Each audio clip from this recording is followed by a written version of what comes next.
Bismillahirrahmanirrahim. Assalamualaikum warahmatullahi wabarakatuh.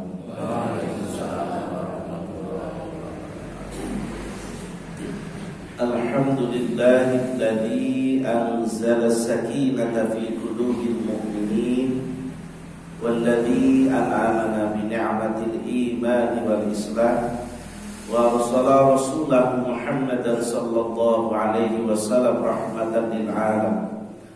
Asyhadu an la ilaha illallah wahdahu la syarika lah wa asyhadu anna Muhammadan abduhu wa rasuluhu la nabiyya wa la rasula ba'da. Allahumma salli wa sallim wa barik ala Muhammad wa ala alihi wa sahbihi wa man tabi'ahu bi ihsani ila yaumil qiyamah. Qala Allah Ta'ala, a'udzu billahi minasy syaithanir rajim. Ya ayyuhalladzina amanu taqullaha wa qulu qawlan sadida yuslih lakum a'malakum wa yaghfir lakum dhunubakum wa may yuti'illaha wa rasulahu faqad faza fawzan 'azima. Amma ba'du. Ma'asyiral muslimin jamaah salat subuh rahimakumullah. Alhamdulillah kita dipertemukan kembali dalam suatu majelis yang mulia, majelis yang terhormat. Karena majelis yang seperti ini nanti menjadi satu persaksian di antara kita kelak pada saat dikumpulkan di padang mahsyar. Mudah-mudahan kita dikelompokkan pada golongan orang-orang yang salih dan salihah. Amin ya rabbal alamin. Salawat dan salam semoga senantiasa tercurahkan kepada qudwah kita, suri teladan kita.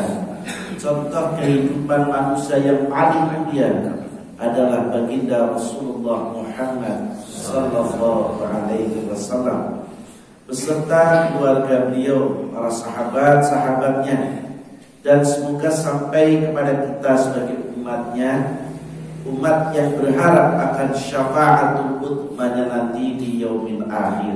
Amin ya rabbal alamin. Hadirin jamaah salat subuh rahimakumullah, kita akan membahas pada kesempatan kali ini tentang Safar. Kebetulan kita berada di bulan Safar. Bulan kedua adalah hitungan Hijriah dalam kalender Islam 1445 Hijriah. Kata Safar diungkap 5 kali di dalam Al-Quran. Juga ada yang mengatakan diungkap sampai 8 kali di dalam Al-Quran dalam 11 surat. Kata Safar. Kenapa kita bahas tentang Safar? Ya, Safar sendiri maknanya adalah perjalanan. Dan pada hakikatnya manusia hidup adalah sedang menempuh perjalanan. Jadi harus pahami, hakikatnya kita semua ini adalah orang-orang hamba-hamba Allah yang sedang menempuh perjalanan. Oleh karena itu Rasulullah pernah menyampaikan satu pesan kepada sahabat Umar. Ya Umar, kun fid dunya ka'annaka gharibun aw 'abiru sabil. Wahai Umar, katakanlah atau ketahuilah, jadikanlah kehidupanmu itu seperti orang yang sedang musafir. Nah, musafir itu adalah sedang dalam perjalanan. Di dalam Al-Quran yang saya dapat yang pertama Safar. Kalau orang Banyumas kan sering menggunakan kalimat Safar. Kalau dalam bahasa Arabnya kan Safar. Safar berarti perjalanan, ada di dalam surat Al-Baqarah ayat 184. Safar berarti terbit, Al-Mudaththir ayat 34. Safar berarti berseri-seri, Quran surat Abasa ayat 38. Dan Safar berarti kitab, surat Al-Jum'ah ayat 5. Dan Safar berarti penulis, Ada dalam surat Al-Baqarah ayat 15. Jadi itu makna sofa. Nah, hadirin rahimakumullah, saya pernah menayangkan slide ini ya. Mengapa kita ulang kembali, kita kupas kembali. Tadi di mukadimah kami sampaikan bahwa sesungguhnya kita itu sedang dalam perjalanan. Dan perjalanan kita ini nanti berakhir ketika sudah ditempatkan di alam akhirat, surga atau neraka. Itulah akhir perjalanan kita. Jadi hakikatnya kita ini sedang dalam perjalanan.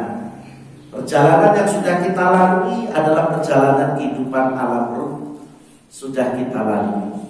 Lalu dari alam ruh berjalan menuju fase tahap kedua, kehidupan alam kandungan, yang fasenya waktunya tidak lama, rata-rata 9 bulan 10 hari. Bahkan mungkin ada yang 1 tahun, termasuk Imam Asy-Syafi'i, karena dalam perut ibunya itu sampai 1 tahun.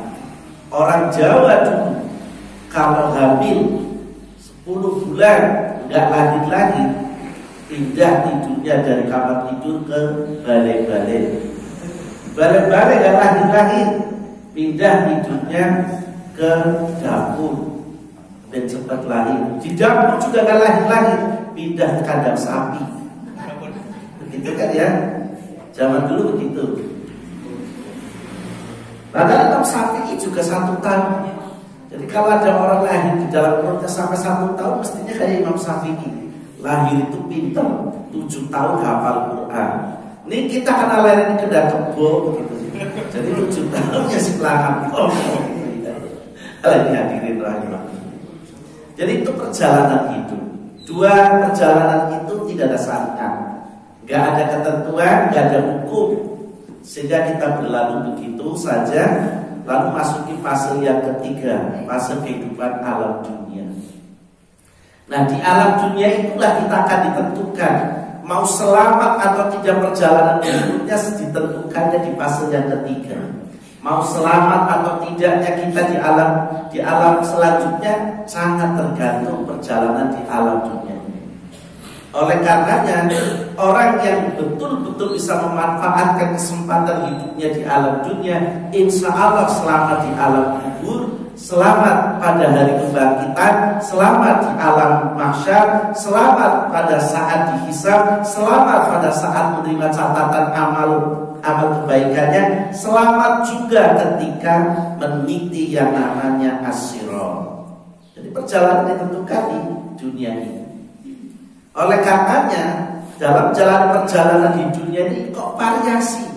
Ada orang yang betul-betul memanfaatkan perjalanannya, ada orang yang bersendaguro dan bermain-main. Ya memang begitu. Quran sendiri mengatakan i'lamu annamal hayata dunya la'ib.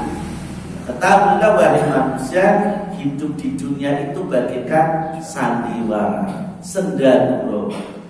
Jadi bisa jadi kita yang datang di sini ada yang sendaguro betul, ada yang betul-betul bermain-main, ada yang sendaguro tapi sendaguro yang mendatangkan kebaikan dan kesolehan. Nah, contoh yang betul-betul bersendaguro datang ke sini itu karena orang kepenak. Kau makan ngaji tumben yang priwe yang bolak-balik samper ya gak kepenak.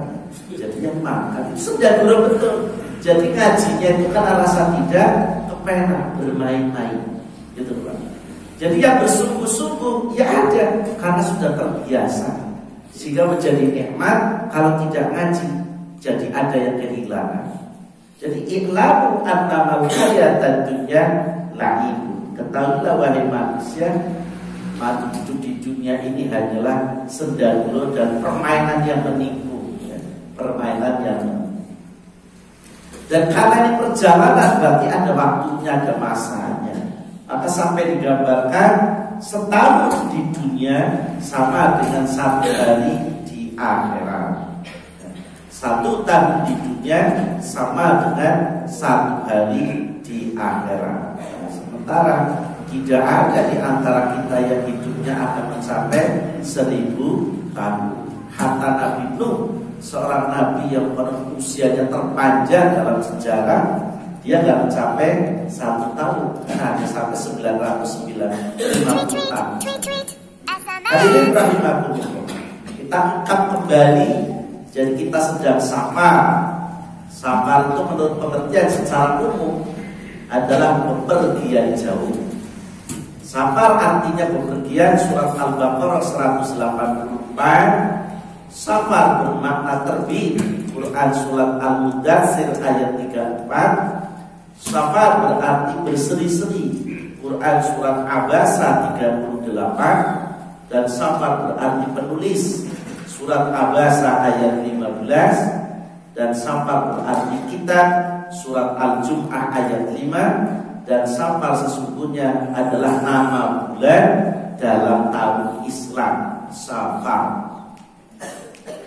Kita bahas yang pertama. Safar artinya bepergian. Dalam bahasa Arab, safar itu asal dari kata safaro yaskuru sufura, yang artinya adalah bepergian. Tapi bepergian di sini adalah bepergian yang pertama. Bepergian itu telah memiliki ketentuan, yakni jalannya paling tidak itu 80 km. Itu safar. Jadi jalan, semua perjalanan dianggap safar. Kalau semua perjalanan dianggap safar, berarti saya dari Sumapir ke Tambak Sogra itu dalam perjalanan dari safar. Kan? Ya memang safar kan. Tapi safar yang saya jalani belum memiliki ketentuan syar'i untuk bisa melakukan atau memanfaatkan yang namanya rukhsah, yang namanya kemudahan.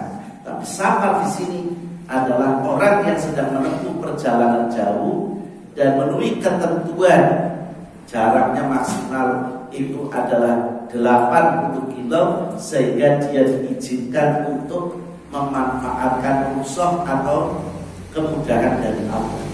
Di surat Al-Baqarah dikatakan a'udzubillahi minasyaitonir rajim. Faman kana maridun aw 'ala safarin fa iddatun min ayyamin ukhra. Maka barang siapa di antara kamu ada yang sakit dalam perjalanan lalu ia berbuka. Jadi orang yang sedang sakit itu diizinkan untuk berbuka puasa di bulan suci Ramadan, ya, karena rukhsahnya sakitnya itu. Lalu orang yang sedang dalam perjalanan, Allah pun memberinya satu rukhsah keringanan karena sedang dalam perjalanan. Mengapa orang perjalanan itu Allah memberinya rukhsah? Karena orang yang sedang perjalanan itu hakikatnya orang yang sedang terganggu kenikmatannya. Kenapa terganggu kenikmatannya? Ya, sekarang naik mobil, hatta mobilnya enak sekalipun, makan minum di mobil itu kira-kira enak gak? Tetap enggak kan? Hatta naik bis-bisnya itu eksklusif gitu ya. Ketika minum bisa jadi airnya ditumpahkan ke mulut tapi sampainya ke badan, begitu. Jadi dikurangi kenikmatan. Gitu. Ketika tidur, ya bisa leluasa sebagaimana tidur di rumah, karena itu terganggu kenikmatannya. Karena itu pula orang yang sedang dalam safar, sampai-sampai Allah mengatakan sampai Rasulullah mengatakan dalam hadisnya, doanya pun menjadi mustajab. Doanya pun menjadi mustajab. Maka ketika dalam safar, banyak-banyaklah kita berdoa, mengingat doanya orang yang sedang dalam perjalanan itu didengar, dikabulkan oleh Allah Subhanahu wa taala. Ibnu Katsir dalam kitabnya mengatakan orang yang sakit atau orang yang dalam perjalanan atau safar jika merasa sulit, ya, safar itu betul-betul orang sedang merasa sulit, ya, berpuasa sehingga dia ada keringanan untuk meninggalkannya. Adapun tadi syaratnya dengan mengganti atau mengqadha pada hari yang lain, ya, untuk berpuasa. Itu makna safar yang pertama. Yang kedua, safar itu bermakna terbit. Kata safar bermakna terbit ditemukan dalam Quran surat Al-Mudaththir ayat 34. Allah Subhanahu wa taala berfirman, "Was-subhi idza asfar." Dan subuh apabila mulai terang. Dan subuh apabila mulai terang. Makanya banyak beberapa para ulama itu masih juga mendiskusikan yang mengatakan bahwa subuhnya di Indonesia itu masih agak sedikit kegasikan gitu kan, yang kemudian majelis tarjih itu memutuskan untuk menambah 8 menit gitu ya. Kenapa terlalu kegasikan? Ya Bapak Ibu, kalau di Masjidil Haram, di Masjid Nabawi itu rata-rata orang setelah sholat subuh ya tidak qadha, ia menunggu dan tidak lama masa menunggunya hingga kemudian dia pulang setelah mengerjakan sholat subuh. Sana. Jadi antara waktu subuh dengan waktu syuruk itu sangat pendek. Karena itu harus diperhatikan, jangan mengabaikan waktu subuh. Profesor Dr. Buya Hamka sampai mengatakan seseorang masih punya nilai iman apabila dia hadir di waktu subuh. Seseorang imannya semakin kuat apabila ada di waktu subuh di masjid. Begitu. Kenapa? Karena waktu subuh itu sangat pendek. Jadi karenanya kalau kemudian baru pulang dari sini ngaji, pulang ke rumah baru bangunin anaknya, ya nanti bukan lagi subuh Bang. Itu mungkin sholat duha. Ya, sholat duha. Jadi ketika di Masjidil Haram, di Masjid Nabawi, rata-rata orang habis sholat subuh, menunggu sebentar langsung mendirikan sholat subuh. Lah kita mendirikan sholat subuhnya nunggu hari Ahad. Bukan begitu ya, nunggu hari Ahad. Itu pun bagi yang masih mau, bagi yang kebetulan masih menjaga dari wudhunya. Sinis batal lah orang dengan jaget mau snack kok gitu. Begitu. Jadi hadirin, dalam tafsir Al-Muyassar, dalam ayat ini maknanya Allah bersumpah dengan waktu subuh saat mulai bersinar.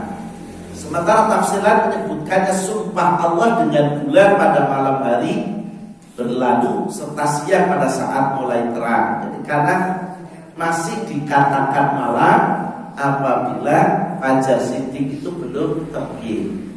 Tapi ketika fajar terbit sudah termuncul masuk waktu subuh, matahari terbit sudah dimasukkan kategori siang. Makanya di dalam ayat itu aqimis sholata liduluki syamsi ila ghasya'il lail wa qura'nal fajr.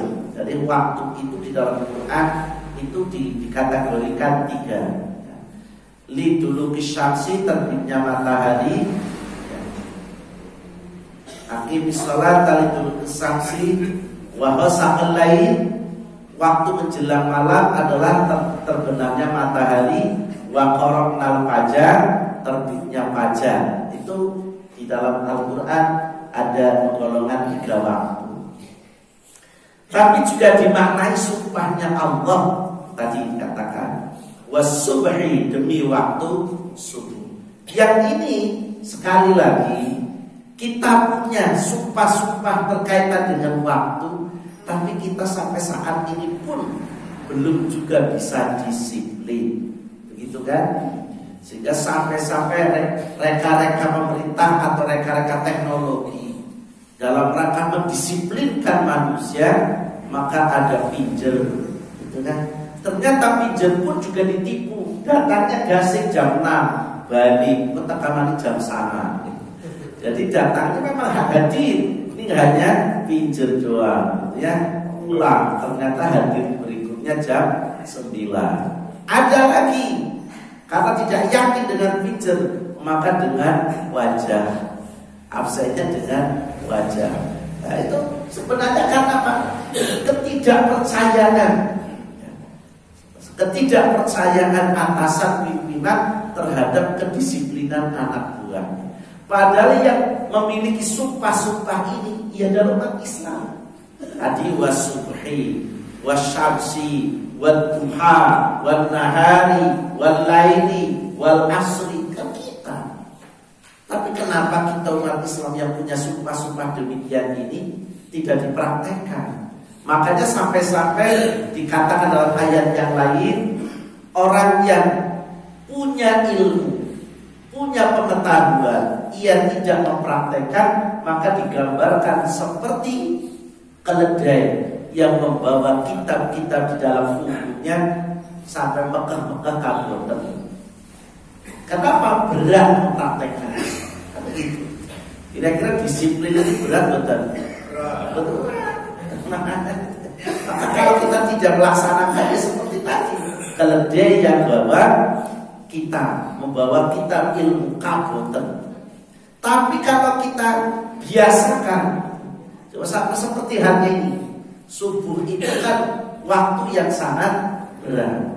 Tapi ketika kita sudah membiasakan, subuh adalah waktu yang paling ringan. Itu kan?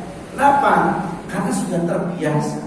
Itulah yang dimaksud dengan pembangunan karakter, ya, istilah kurikulum merdeka sekarang.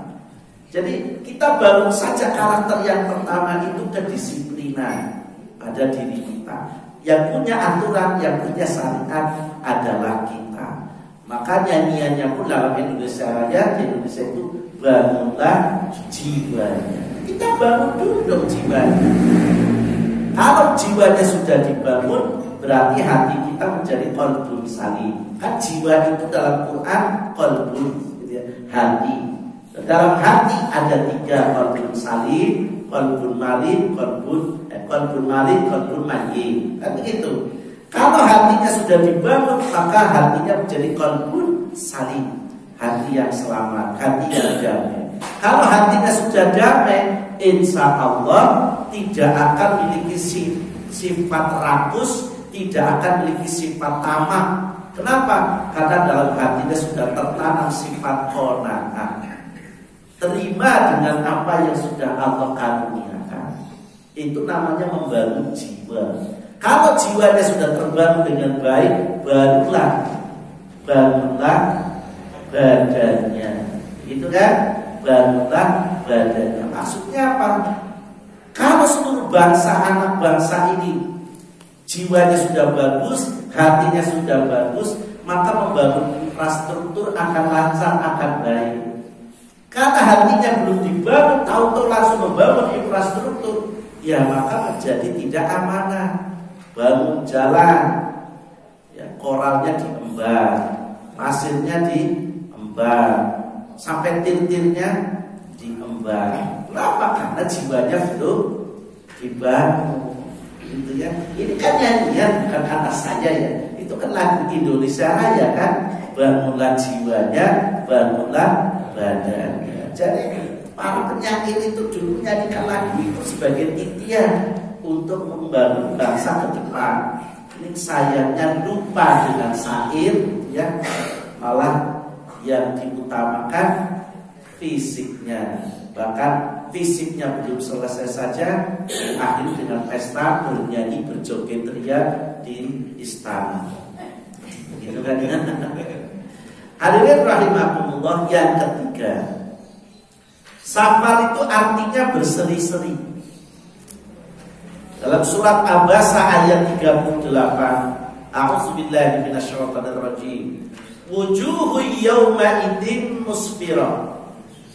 Wajah orang yang mendapatkan kenikmatan di hari itu bersinar. Hari itu apa yang dimaksud? Adalah hari kiamat. Ia sangat bahagia dan bersukacita dengan wajah yang penuh ceria, sementara wajah penghuni neraka jahim gelap gulita. Dalam tafsir Al-Waziz, maksud ayat wujuhu yawma idzin musfirah disebutkan bahwa hari yang besar atau hari kiamat, Allah Subhanahu wa taala putihkan wajahnya, jadikan ia berseri-seri. Nah, ini bagi orang yang beriman. Jadi walaupun di dunia ini, mohon maaf, andaikan warna kulit kita ini hitam, tidak mengapa, asal kita sering mengambil air wudhu.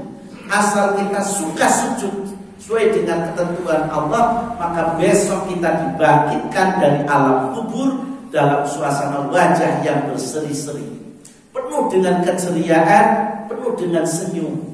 Nah, sementara orang yang waktu di dunia ia tidak suka mengambil air wudu, ia tidak suka sujud, maka setelah dibangkitkan dari alam kubur dalam situasi wajah yang sangat cemberut, tertutupi oleh debu, penuh dengan ketakutan. Oleh karenanya kalau mengambil air wudu, ya jangan asal mukanya basah. Karena ada orang ambil air wudu, airnya dibuang, lagi tayamum apa berwudu. Jadi airnya dibuang, bukan ambil air dipiurkan di mukanya, tapi ambil air wudu untuk cuci muka. Itu namanya seperti orang elap saja. Jadi hati-hati. Kan sudah dibahas dalam kajian dengan Ustaz Kahar Ketarji, ya. Berwudu. Jadi jangan menggampangkan wudu. Tapi sekali lagi, terkadang saya juga sudah panjang. Terkadang ketika nyuci kaki, apalagi kan sudah ada pantasan, gitu ya. Kan sudah kakinya selejerannya gini ya. Ya kayak gitu. Bagaimana? Mestinya kan kalau sunnahnya engkau sela-sela, gitu kan, jari-jarinya itu sela dibersihkan, bukan sekedar lejerakan kaki untuk dikenang air yang jatuh. Jadi kenapa? Ya karena kita akan memetik, Pak, buah dari apa yang kita lakukan di dunia ini dengan mengambil air wudu. Itu ada manfaatnya, jangan dikira sekedar wudu syarat untuk sholat saja. Nanti kita memetik. Para sahabat itu, sahabat Rasul itu dulu senantiasa menjaga wudunya. Jadi kalau dia batal langsung mengambil air wudu. Itu dulu para sahabat begitu. Ya, karena wudu ini kan bukan urusan lahiriah, itu kan batiniah, untuk membersihkan daripada hadas. Ya, hadas kecil itu ya berwudu. Jadi karena hikmahnya nanti orang yang waktu di dunia gemar mengambil air wudu, maka insya Allah dibangkitkan dari alam kubur nanti wajahnya berseri-seri, ya, mukanya bercahaya putih bersih. Walaupun di dunia barangkali dengan wajah dan warna kulit yang sangat beragam, tapi karena seringnya mengambil air wudu, ketika di dunia Allah ganti, Allah bersihkan wajahnya dengan wajah yang putih dan berseri-seri. Wujuhu yauma idzin musfirah. Yang keempat, safar itu berarti penulis.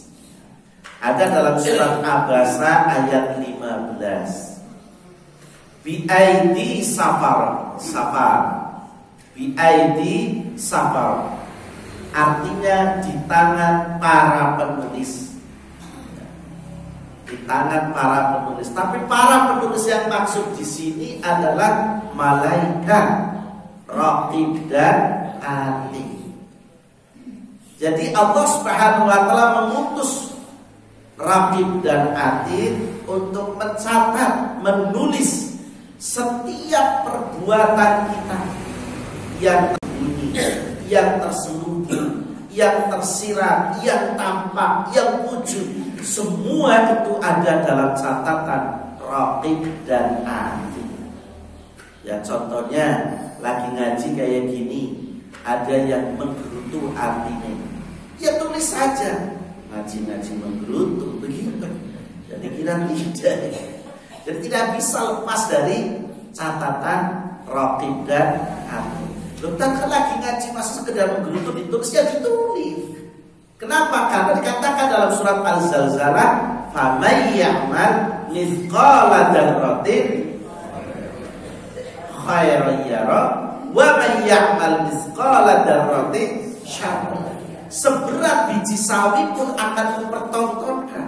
Lah tidak mungkin tidak ditulis kalau ternyata akan dipertontonkan nanti. Karena akan dipertontonkan sehingga raqib atid tetap mencatat.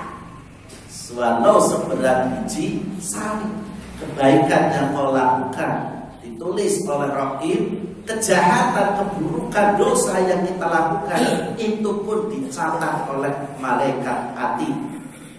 Jadi karena itu harus berhati-hati. Jadi jangan dikira lagi berdua itu hanya berdua. Lagi berdua sesungguhnya yang satunya adalah setan, yang manusianya adalah setan wujud. Begitu kan? Menghadapi setan sesungguhnya kan tidak menakutkan. Yang menakutkan itu justru setan wujud. Itu Pak.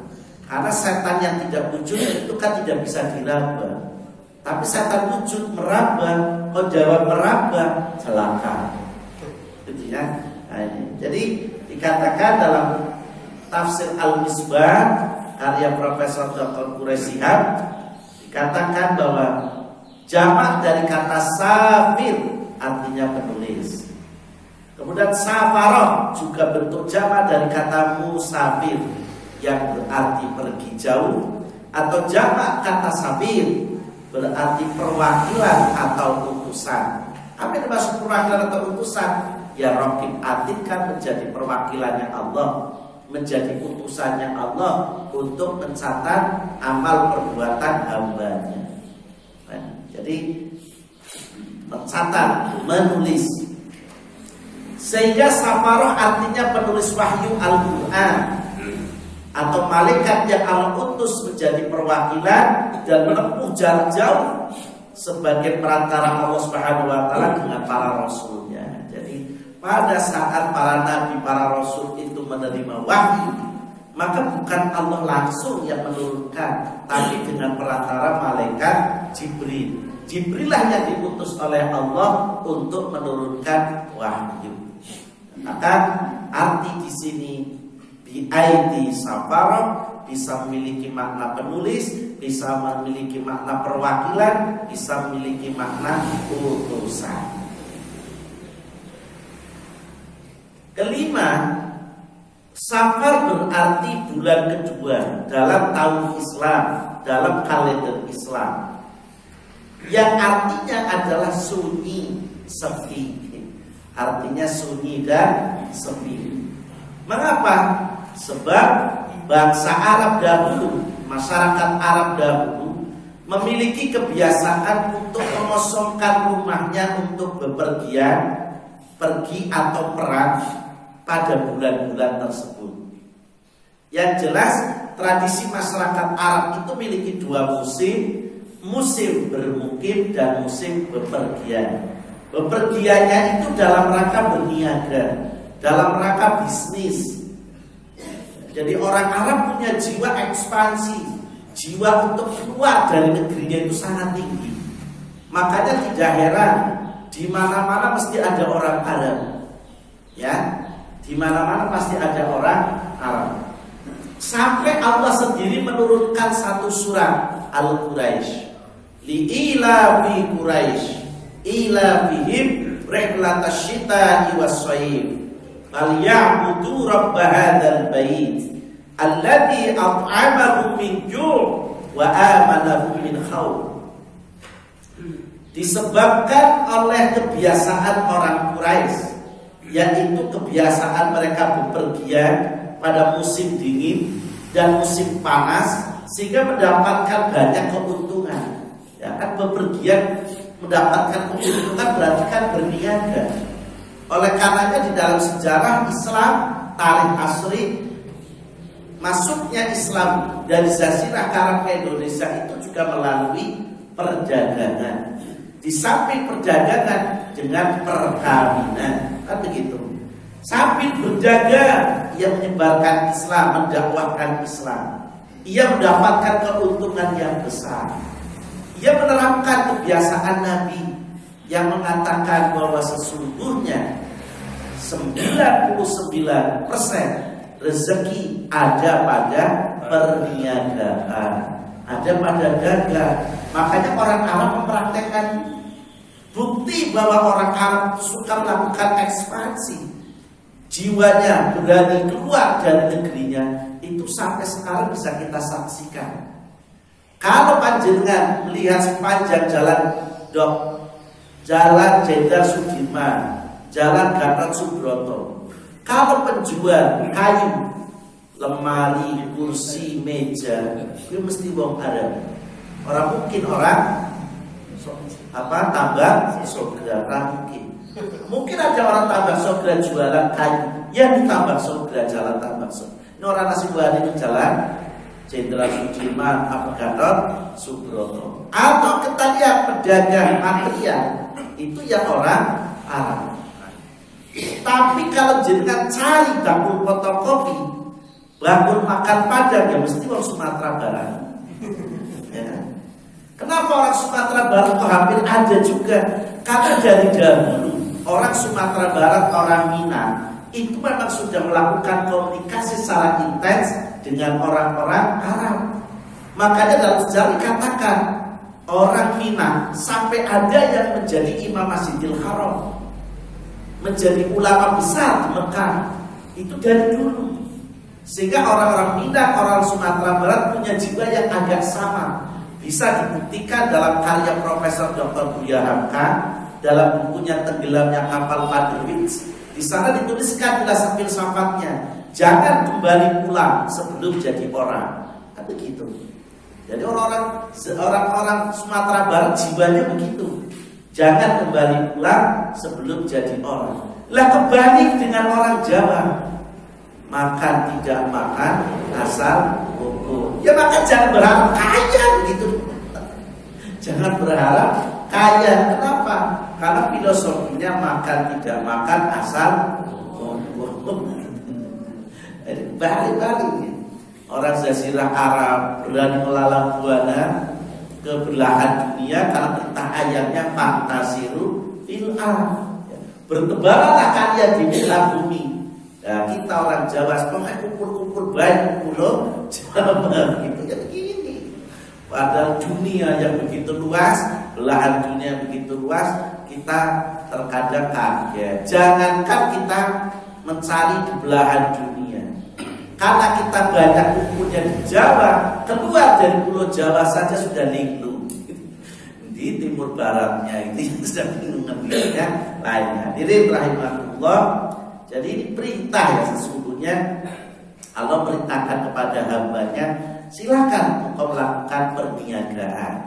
Karena Allah sudah menegaskan oleh Rasulnya, sekiranya engkau ingin hidup dengan penuh keberkahan rezeki yang melimpah, jadilah pedagang.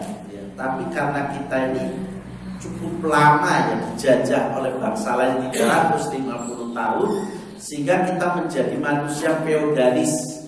Ya pokoknya bangga seperti para penjajah bangga ketika bajunya rapi, ya kemudian kelihatan priayi, ini kantongnya kempes, duitnya sedikit kan ini. Karena apa? Dapat ngerti duit nunggu tanggal siji, kan begitu Mbak? Belum tanggal siji kayaknya belum punya duit banyak. Apalagi kok tanggalan sampai 30 siji, rasanya udah pegang temen begitu. Tanggal 30 siji gitu ya. Pegang teman ya kudu nulis gajian. Ini hadirin, sebenarnya ada kesempatan itu yang harusnya kita pilih. Kenapa? Ternyata kalau kita melihat para ulama Indonesia dahulu, itu juga rata-rata pedagang, rata-rata bisnis. Jadi ulama-ulama terdahulu semua rata-rata pedagang. Makanya apa? Kisah perjuangan Kiai Haji Ahmad Dahlan itu kenapa bisa lancar? Itu ditopang juga oleh para pedagang. Sehingga apa? Ya Ahmad Dahlan setiap Selasa Kliwon, malam Selasa Kliwon itu mengumpulkan jamaah khusus para pedagang, pengajian khusus para pedagang. Jadi penting juga itu menjadi metode dan strategi. Jadi jangan sampai pengajian kok harus sama semua. Ya mungkin para pedagang punya jam sendiri, dikumpulkan oleh Kiai Ahmad Dahlan setiap malam Selasa Kliwon, pengajian khusus para pedagang. Itu sampai berapa kali dikumpulkan? Kenapa mereka dikumpul? Karena mereka mengaku, ya dapat Kiai Ahmad Dahlan, Kiai saya juga orang Muhammadiyah, tapi ujung-ujungnya dia hanya Muhammadiyah dodolan toh gitu. Jadi kalau Kiai Ahmad Dahlan ceramah di mana dia ikut gelar dagangannya, tidak pernah memikirkan Muhammadiyahnya sama sekali. Sehingga kemudian dia kumpulkan mulai pengajian, lalu dikasih makan. Jadi ternyata ngaji kalau dengan makan ini dari dulu loh Pak. Nah, kalau sini kan baru Senin. Makan Pak. Pengajian sambil makan. Orang-orang itu pada protes. Ya ini. Lah kalau habis ngaji makan kayak gini ya saya senang. Loh enak dah. Ya enak lah. Ya baguslah kalau Anda merasakan enak. Tapi Anda tahu dah apa Kiai? Itu ustaz-ustaz yang mu'alimin mu'alimat 3 bulan belum gajian. Loh itu toh. Lah iya belum. Gak enak itu. Lah mereka kemudian ngaji ngumpulkan infak-infak lalu didistribusikan ke mu'alimin mu'alimat untuk gaji para ustaz-ustazah. Itulah yang kemudian muncul filosofi hidup-hidupilah Muhammadiyah, jangan hidup di Muhammad. Itu mulanya di situ asbabul wurudnya Pak. Jadi orang sekedar mengucap kata itu ada sebab.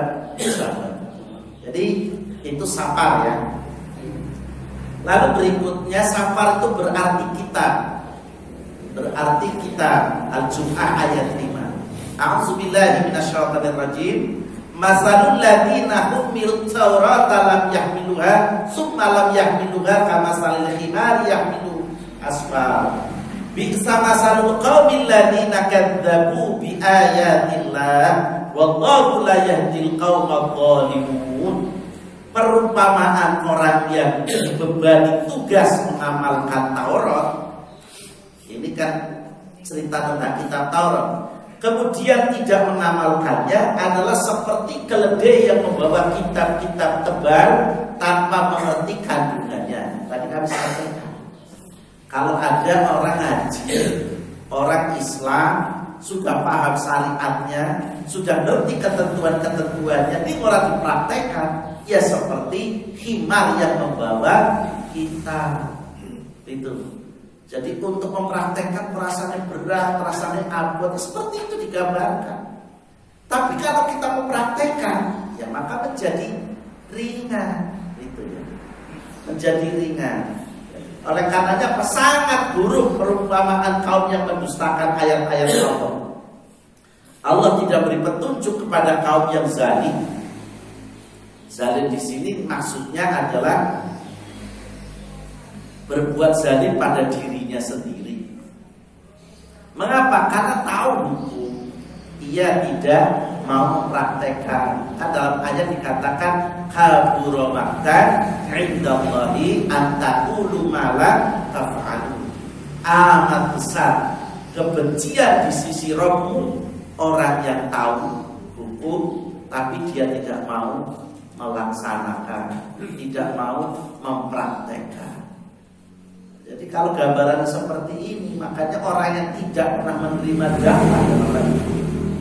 Contohnya kalau ada orang di daerah pedalaman, gak ada satupun mubarak datang ke sana, ya gak ada syariat Pak,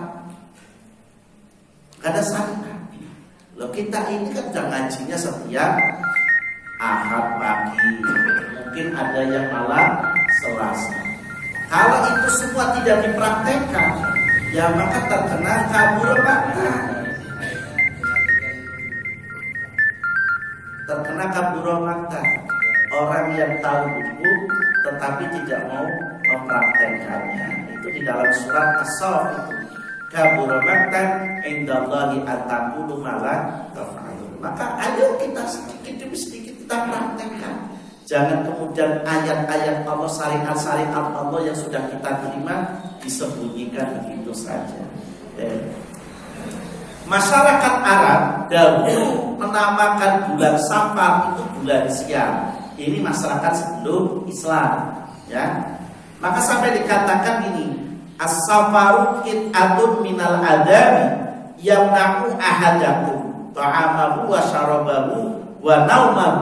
Fa idza qada ahadukum nahmatahu min safarihi falyu'azzil ila ahlihi. Safar atau bepergian itu bagian dari azab. Maksudnya itu azab itu karena menyulitkan. Menyulitkan karena apa? Karena orang yang sedang safar terhalang, terganggu makannya, terganggu minumnya, terganggu tidurnya. Maka bila seseorang telah menunaikan maksud dari safarnya, hendaklah ia menyegerakan diri kembali kepada keluarganya. Jadi kalau sudah sampai kepada tujuan, mestinya dan jangan gawe acara ini, tapi pulanglah sebagaimana niat awal. Tapi kan rata-rata ada kalanya orang niatnya ke Jogja sekali itu, tapi karena sudah kadung di Jogja, apa gitu ya? Sudah kadung kan Jogja. Biasanya ibu-ibu ya, tapi ibu yang di sana ya, ibu yang di sana. Oh, dadak pasar, dadak macam-macam. Ki ngapa? Bener kumpul lagi di. Nah, kalau perintahnya ketika kau sudah sampai pada satu tujuan, segeralah kembali kepada keluarganya. Perintahnya begitu. Tapi kita karena menggunakan haji, mumpung gitu ya, mumpung lagi. Kalau orang sering-sering harus pisah-pisah. Jadi mestinya yang seperti ini ya kita pakai ya. Hadirin rahimakumullah. Orang Arab jahiliyah menganggap Safar sebagai bulan sial. Namun Rasulullah membantah anggapan tersebut dalam ini di satu kitab namanya Su'awal Jawabi Al-Aqidah Al-Islamiyah karya Hafidz Hakami. Terdapat sebuah hadis yang menyebutkan la adwa wala tiratan wala hamatan wala sofar. Tidak ada penularan penyakit tanpa izin Allah, tidak ada penentuan nasib dengan burung dan sebagainya atau tiarok, tidak ada burung hantu pembawa sial, dan tidak ada bulan Safar membawa naas.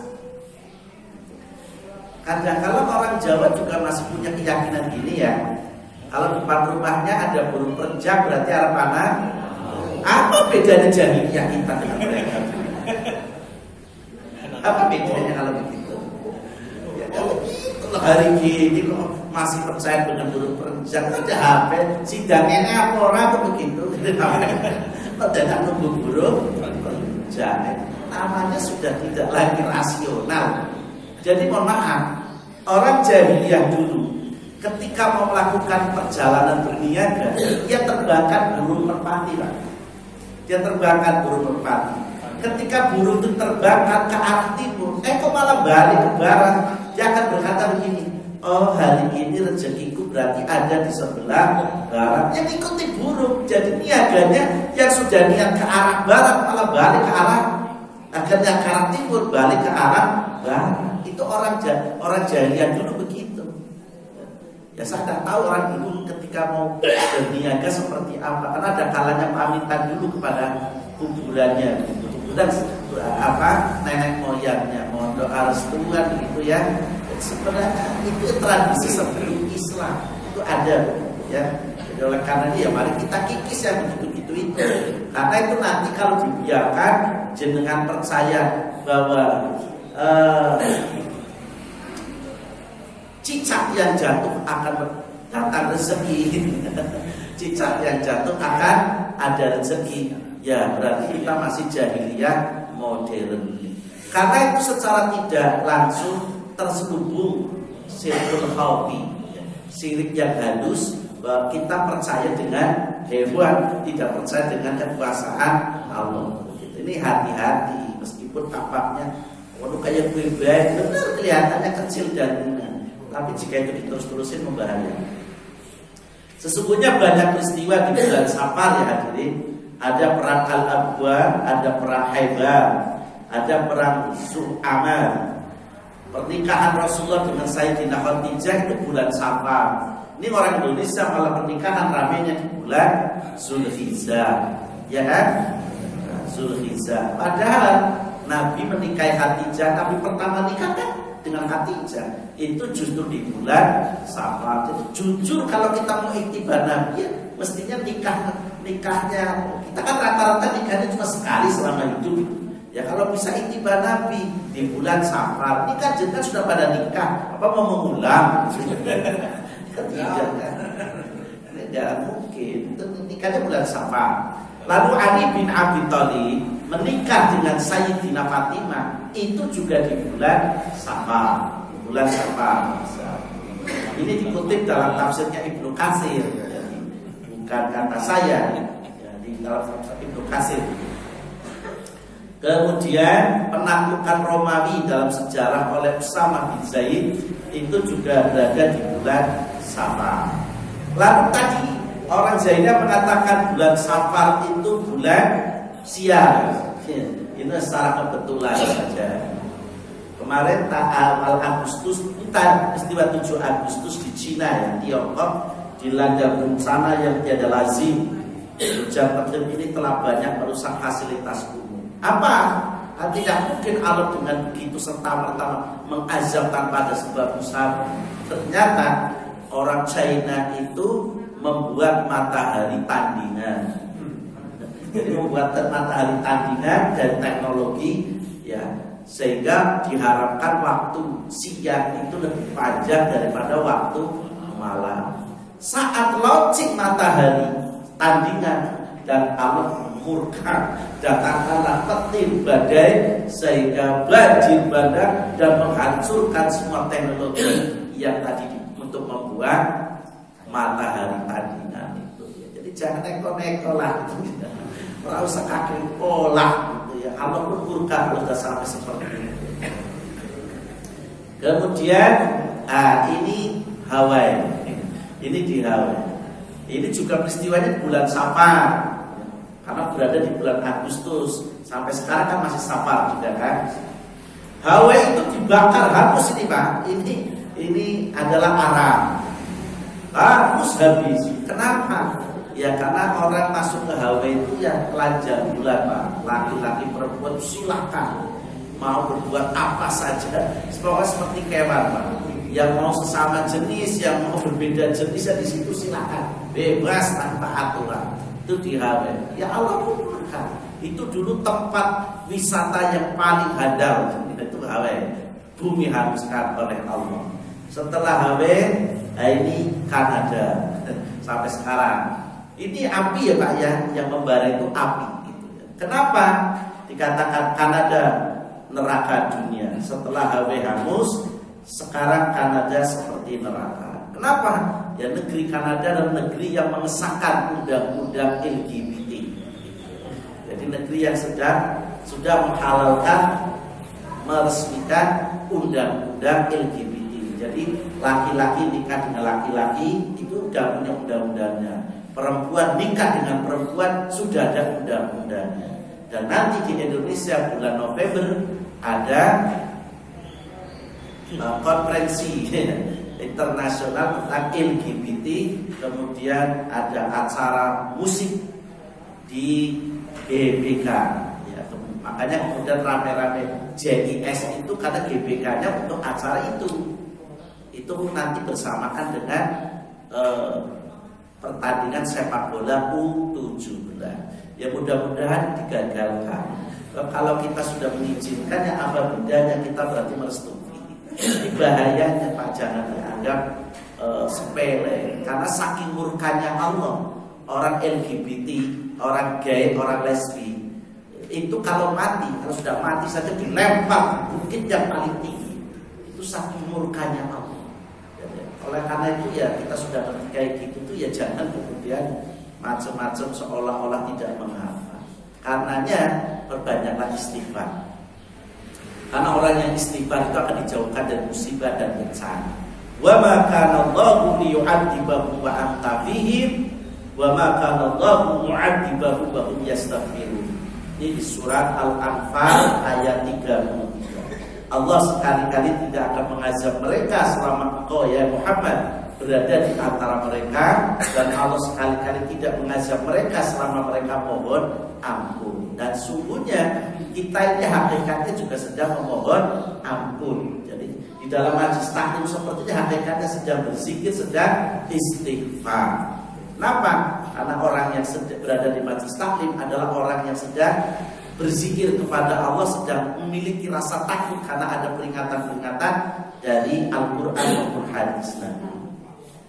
Dalam hadis yang lain dikatakan kana fihim amanah Nabiya sallallahu alaihi wasallam wal istighfar fadahaban Nabiya sallallahu alaihi wasallam wa baqiyal istighfar. Dulu para sahabat mempunyai dua penolak bala, yaitu keberadaan Nabi Muhammad sendiri dan istighfar. Maka ketika Rasulullah sudah meninggal dunia, penolak bala kita tinggal satu, yaitu istighfar. Mengapa Rasulullah itu bisa dikatakan sebagai penolak bala? Ya, karena memang dia kekasih Allah. Bapak Ibu boleh membaca dalam risalah perjalanan Rasulullah sejak bayi sampai wafatnya. Itu ceritanya Gus Bahar ketika dia berjalan membawa barang dagangannya Khadijah bersama Maisarah. Nabi tidak pernah terkena sengatan matahari, dan Maisarah yang ada di sampingnya pun mendapatkan kecapretan berkahnya itu. Jadi Maisarah itu selalu bercerita, matahari begitu teriknya, tapi saya kalau berjalan dengan Nabi nggak pernah sedikit pun merasa panas. Ya itu karena Nabi mendapatkan perlindungan Allah. Saat ikuti ceramahnya Gus Bahar, ada pohon yang tempat dia beristirahat. Itu kalau Nabi itu badannya agak sedikit bergeser, itu daun dan rantingnya ikut menggeser ke menaungi jasad Nabi. Saking Allah itu betul-betul mengasihi beliau. Makanya khatamul anbiya wal mursalin, penutup para nabi tapi juga sekaligus menjadi kekasih Allah adalah baginda Rasulullah Muhammad SAW. Lalu penggugur dosa bagi orang yang beriman. Nah, musibah itu ya penggugur dosa bagi orang yang beriman. Wa ma asobakum min musibatin fabima kasabat aydikum wa ya'fu an katsir. Musibah apapun yang menimpa kamu adalah karena perbuatan tanganmu sendiri, dan Allah memaafkan banyak kesalahan. Asyura ayat 3. Jadi bagi orang yang beriman, musibah bencana itu menjadi penghapus dosa dan mendatangkan kebaikan dan pahala. Tapi musibah bagi orang kafir dan orang kufur sebagai satu azab atas kemurkaan Allah Subhanahu wa ta'ala. Karena itu perbanyaklah untuk senantiasa membaca Sayyidul Ayat, Sayyidul Istighfar pada setiap pagi dan petang. Ini untuk senantiasa. Demikian, mudah-mudahan ada manfaatnya. Nasrul minallah wa fadlul qarib wa basyiris sabirin wal 'afu minkum. Assalamualaikum warahmatullahi wabarakatuh.